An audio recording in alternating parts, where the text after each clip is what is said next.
Most of the time நான் predict பண்ண மாதிரி தான் என் லைஃப் வந்து ஸ்மூத்தாக போயிட்டுருக்கும். நெக்ஸ்ட் வந்து நான் பிளான் பண்ணி வச்சுருப்பேன், இது பண்ணணும்னா இது முடிச்சிடணும்.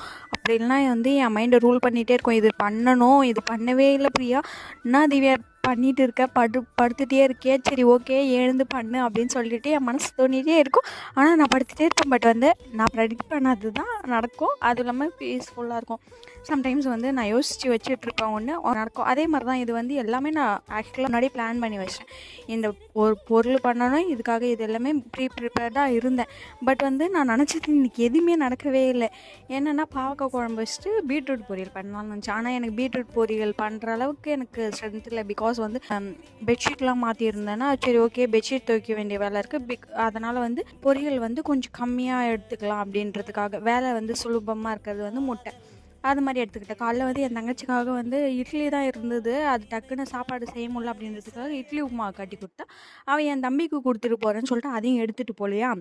நெக்ஸ்ட்டு வந்து பாப்பாவுக்கு வந்து இந்த கெவுரு மாவு கஞ்சி கலரி வச்சுருந்தேன். எங்கள் அப்பா வந்து இட்லி எப்பயுமே வாங்கிட்டு வருவார்.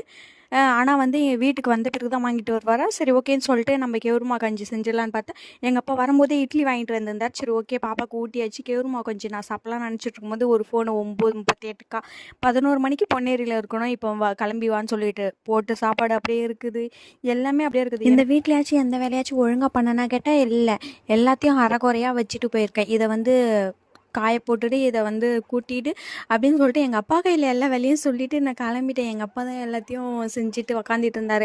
லாஸ்ட்டாக வந்து அப்படியே பொன்னேரியிலேருந்து கிளம்பி இங்கே வந்துட்டேன். போட்ட வேலைலாம் அப்படியே இருந்தது, என் மைண்டில் வந்து அதை ரூல் பண்ணிகிட்டே இருந்தது. அதுவும் இல்லாமல் கொஞ்சம் வந்து இஷ்யூ இருந்தது, அது எதுவுமே வந்து ஃபினிஷ்டே ஆகவே இல்லை. போன காரியமும் நல்லா இல்லை, வந்த காரியமும் நல்லா இல்லை, டேவே நாசமாக போச்சு.